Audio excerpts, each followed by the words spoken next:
et que je possède. Sur cette page de propagande, on écoute ceci. J'ai publié cela parce que c'est important que l'on entende de la bouche même des personnages qui apparaissent dans cette page, leur localisation et leur identité. Quelle est la localisation et l'identité des personnes en question? Hop.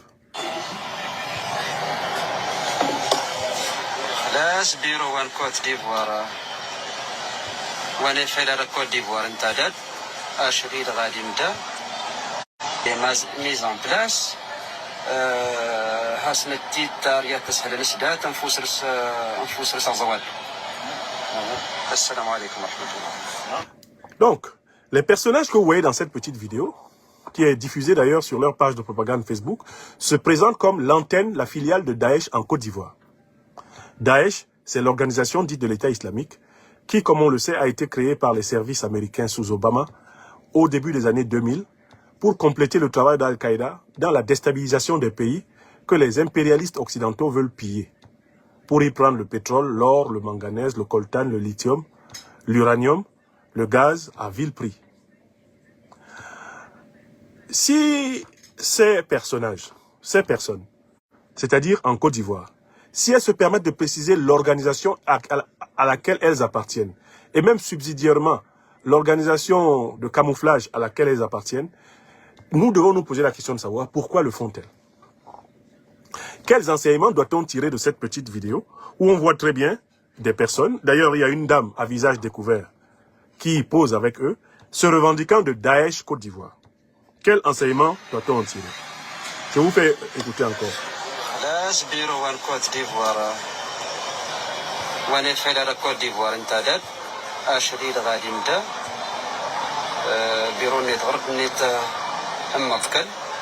Il est mis en place حسن التيتار تسهل الاسداد انفوس الزوال. Alors, bien qu'on ne comprenne pas complètement la langue, je pense qu'ils sont en train de parler la langue touareg. On entend que c'est Daesh, Côte d'Ivoire. On entend que c'est le bureau du Front de libération de l'Azawad pour la Côte d'Ivoire. Et on entend bien qu'il n'y a pas de différence entre Daesh et eux. Ce sont les mêmes. On entend bien que le soi-disant Front de libération de l'Azawad n'est rien d'autre en réalité que l'autre nom du groupe terroriste Daesh. Ok. Mais pourquoi s'affiche-t-il? Premièrement, ils s'affichent parce qu'ils en ont eu l'autorisation et la recommandation. Les organisations terroristes sont quand même des organisations hiérarchiques.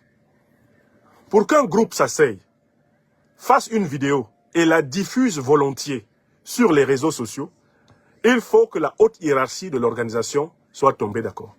Et quelle est donc la haute hiérarchie de l'organisation? Si elle est en Côte d'Ivoire, c'est que les autorités ivoiriennes ont autorisé. C'est que les créateurs de Daesh, qui, comme nous l'a dit le président Donald Trump, sont l'administration Obama-Clinton, sont eux-mêmes d'accord. Donc, on a un deuxième renseignement, c'est que c'est avec l'accord des autorités ivoiriennes actuelles, c'est avec l'accord des hiérarchies de Daesh, c'est avec l'accord des parrains otaniens de Daesh que cette information a été diffusée.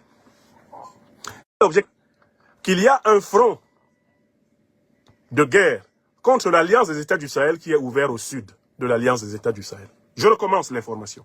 Il faut que tout le monde entende bien l'information. Ils font passer cette vidéo depuis la Côte d'Ivoire pour envoyer un message au Mali, au Burkina Faso et au Niger. Ce message est le suivant. Nous avons désormais des cellules opérationnelles et même officielles au sud de votre frontière. Jusqu'ici, vous le savez très bien, l'Alliance des États du Sahel est l'Algérie, la Mauritanie et très faiblement le Sénégal. Globalement, c'était un front, on va dire, nord-ouest. Le front de la guerre contre les terroristes était un front nord-nord-ouest. Or, en montrant qu'ils ont une cellule officielle en Côte d'Ivoire, les terroristes et leurs patrons, eh bien, otaniens, veulent manifestement dire aux autorités maliennes et aux autorités maintenant, désormais, un front sud hyperactif contre vous. Nous vous combattons au nord, à partir de l'Algérie et de la Mauritanie, qui sont nos bases arrières, mais nous vous combattons désormais activement au sud, et nous vous affirmons que la Côte d'Ivoire est notre base arrière. Ça, c'est l'information tactique et géostratégique qu'il voulait donner. En espérant, bien sûr, un troisième objectif. C'est de créer une angoisse, un syndrome psychologique d'encerclement contre le Mali, contre les pays de l'AES, qui désormais vont se dire, mais dis donc, on les a au nord, on les a au sud. On peut les avoir en face, on peut les avoir dans le dos, nous commençons à être encerclés. Il s'agit de tenter de créer un syndrome d'encerclement sur le plan psychologique auprès des populations maliennes, auprès des populations de l'AES. C'est ça le but. Maintenant, quelle est la réponse qu'il faut apporter à cette menace, triple menace explicite? Menace militaire, menace psychologique, menace militaire, menace psychologique, et puis une menace diplomatique. Une menace diplomatique. Quelle est la réponse qu'il faut apporter à tout cela? Moi, j'ai toujours dit que dans sa première phase, l'Alliance des États du Sahel était dans une logique de la défensive. C'est normal d'abord par se protéger. Elle commence d'abord par se défendre. Je vais bloquer un certain Charles Kofitse qui raconte sa vie sur ma page YouTube, alors que je ne l'ai pas invité à venir déblatérer. Voilà. Et vous me dites s'il y a quelqu'un d'autre qui dérange, quelle que soit la plateforme, s'il y a un imbécile perdu, vous me l'indiquez, je le bloque. Alors, il y a des gens là qui parlent, ne portent pas l'idée qu'il y ait une tenue du congrès panafricain au Togo. Mais qui leur a dit qu'il est interdit aux panafricanistes d'aller dans des pays où il y a un congrès panafricain? Et puis, qui vous a donné le pouvoir de dire à qui que ce soit où il va? Moi, quand je me lève là, je vais à Moscou. C'est vous qui m'envoyez? Regardez-moi des petits esprits comme ça. Si quelqu'un peut se lever comme moi, il va à Moscou. Il revient. C'est toi là, Kofi machin là, qui va venir me dire, ah, on t'a invité à donner une conférence sur le panafricanisme à l'eau, mais je t'interdis d'y aller. Toi qui? Les Macron ne peuvent pas m'empêcher d'aller à Moscou parler de panafricanisme. C'est toi qui vas m'empêcher d'aller à Lomé parler de panafricanisme. Mais arrêtez de vous surestimer, les gars. Je vais où je veux. Je vais où je peux. Et je ne vous ai donné le pouvoir, je n'ai donné à personne le pouvoir de me dire où mettre les pieds. Je sais comment je mets les pieds quelque part et je sais à quoi m'en tenir. Écoutez, je vais donner une conférence sur le panafricanisme comme métaphysique du monde multipolaire à Lomé. La même conférence va être délivrée une semaine plus tôt à l'Université Togolais. C'est notre peuple. J'ai le droit de communiquer partout où cela est possible avec notre peuple. Je ne vais pas au Togo en mission de soutien au régime du président Faure Gnassingbé. Je ne suis pas un soutien de son régime. Je vais au Togo délivrer ma conférence sur le panafricanisme. Et je n'ai besoin que de l'autorisation des autorités togolaises pour entrer dans leur territoire. Tous les autres là, vous regardez, vous observez. Mais que personne ne se promène sur ma page pour essayer de me dire où je dois aller, où je ne dois pas. Si vous venez, je vous bloque. Si j'attrape quelqu'un en train de vouloir me dicter ces petites émotions sur mes déplacements, je le bloque d'abord. Comme ça, il va devoir aller parler sur sa page. Et ce n'est pas un sujet qui me gêne du tout. Parce que moi, je suis quelqu'un qui est libre. Quand je dis que je vais quelque part pour faire quelque chose, je vais le faire. Et ce n'est pas les petits esprits là qui se promènent sur TikTok. Si les autorités togolaises me permettent de dire ma conférence, je vais la dire. C'est la même, elle est déjà prête, c'est même un livre. Je la délivre à l'Université d'État de Saint-Pétersbourg, je la délivre à Lomé. Si les autorités togolaises le souhaitent. D'accord? Je sais ce que je fais. Écrivez ça.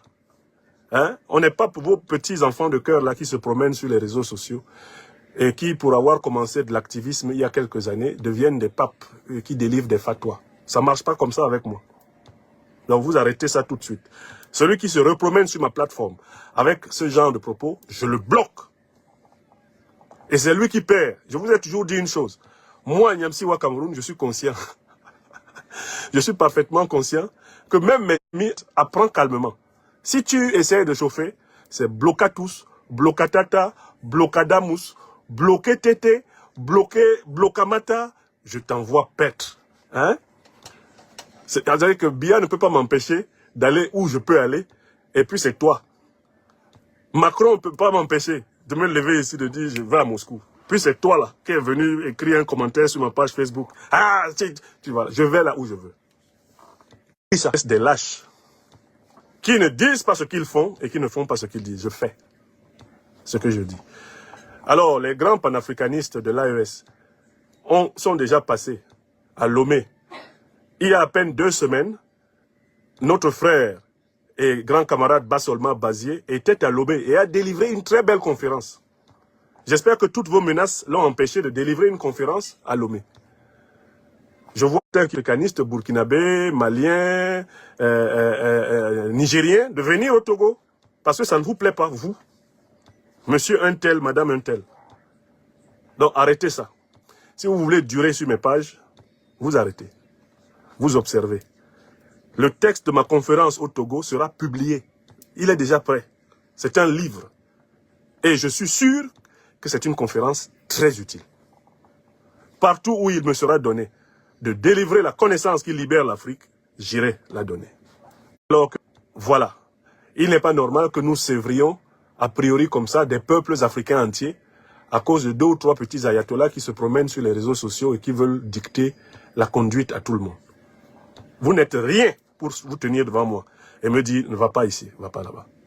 Je peux comprendre une suggestion, un conseil, une remarque, une objection. Mais les injonctions, ça ne marche pas avec moi. Voilà. Je tenais à répondre à ça parce que ça fait un moment qu'il y a quelques brebis qui s'égarent comme ça, ne sachant pas à qui elles ont affaire. Que je les connais. Et qu'ils ne croient pas qu'ils sont inatteignables. Tous les plans qu'ils font là, on est au courant. On pourra leur répondre opportunément au bon moment. Qu'ils fassent tous les plans qu'ils veulent. Ils auront la réponse. L'intention va récompenser chacun. Voilà, mes chers amis. Voilà ce que je voulais faire apprécier ici. J'en viens à la conclusion de cette émission où, comme je vous l'ai annoncé,